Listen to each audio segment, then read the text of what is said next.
You're still watching TVC News at 1. Let's turn attention to business now. The House of Representatives Special Committee on Crude Oil Theft and Losses has appealed to the Nigerian Navy to assist with relevant information to unravel those behind the stealing of the country's crude oil.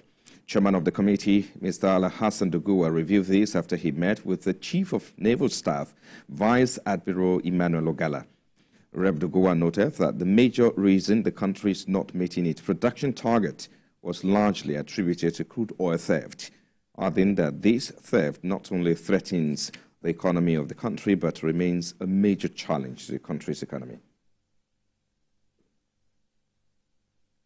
Away from there now, to address the soaring cost of food items in the country, which weaken food insecurity, President Bola Tinubu met with 36 state governors to cut this unrelenting hike in price. Senior lecturer at the Department of Agric Extension and Rural Development, University of Ibadan, Dr. Idris Olabode, on our flagship program, Business Nigeria, advised federal government to adopt stable macroeconomic policies that will stimulate more domestic production. I align with the president with respect to not allowing the importation of food. At the end of the day, we'll end up pauperizing our farmers the more. What we need to do is to strengthen our farmers, to support them more, to be able to produce more. If we can do that, I think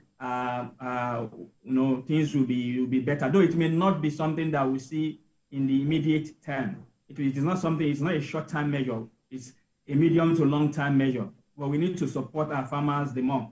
Then I've always said this. We are at every forum we have found myself that we need to do a lot with some other support structures that we use in the area of farming. Right. One of it is when you talk about road infrastructure, you need to you talk about power and things like that.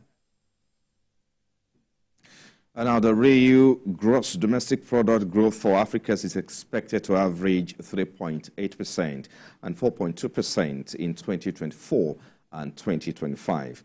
The African Development Bank said this in its latest macroeconomic performance and outlook report. The report issued on the bank's website says that more than projected global average of 2.9% and 3.2% higher. According to the report, the continent is set to remain the second fastest growing region after Asia. The top 11 African countries projected to experience strong economic performance forecasts are Niger, about 11.2%, Senegal and Rwanda. Others are Cote d'Ivoire, 6.8%, Ethiopia, 6.7%, Benin Republic, 6.4%, Djibouti, 2.2%, Tanzania, 6.1%, Togo, 6%, and Uganda at 6%. President of AFDB, Dr. Akinwumi Adesina, said despite the challenging global and regional economic environment, 15 African countries have posted output expansions of more than 5% and called for larger pools of financing and several policy interventions to boost Africa's growth further.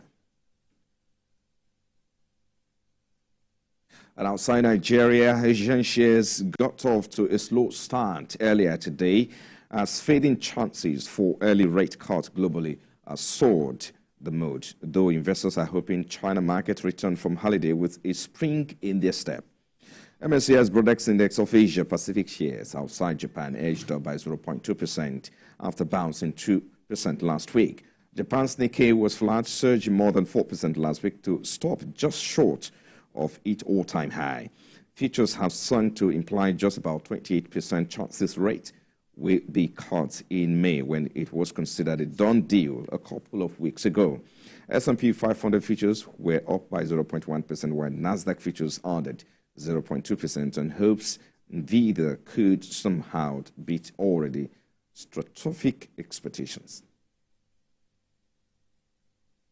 And now Chinese electric vehicle maker Xpeng said it will hire about 4,000 this year and invest millions in artificial intelligence as it seeks to survive what he described as bloody sea of competition in the world's largest automaker.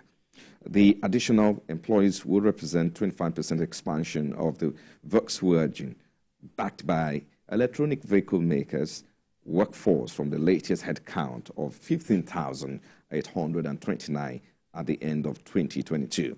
The expansion was announced in a letter from Chief Executive of He Sayupeng to employees today, the first working day after the Lunar New Year holiday. The chief executive said the company will also invest about 3.5 billion yuan, which is about $486.36 million in AI research and development for intelligent driving. He added that Xpeng plans to release around 30 new products or revised models within 3 years. China's Commerce Ministry earlier this month said it will encourage the new energy vehicle industry to respond to foreign trade restrictions and cooperate with overseas firms amid European probe into Chinese subsidies for the sector. And now President Biden's administration says the U.S. government is awarding about $1.5 billion to global foundries to expand semiconductor production in a bid to strengthen domestic supply chains. According to a preliminary agreement with the Commerce Department, Global Foundries, the world's third largest contract chip maker, will be the new semiconductor production facility in Malta, New York, and expand existing operations there in Burlington, Vermont. The grant will be accompanied by $1.6 billion in available loans, with the funding expected to generate about $12.5 billion in overall potential investment across the two states.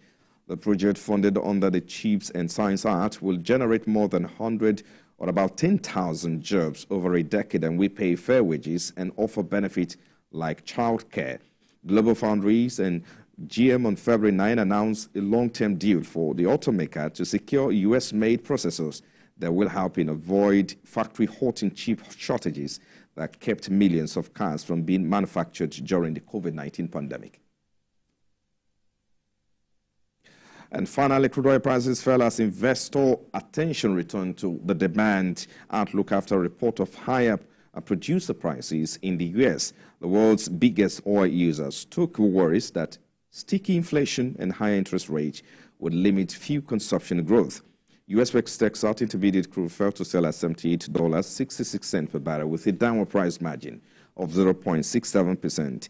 Brent crude futures also experienced downward price review of 0.97%, selling at $82.66 per barrel. And Bond Line recorded an uptick of 0.96%, selling at $85.93 per barrel.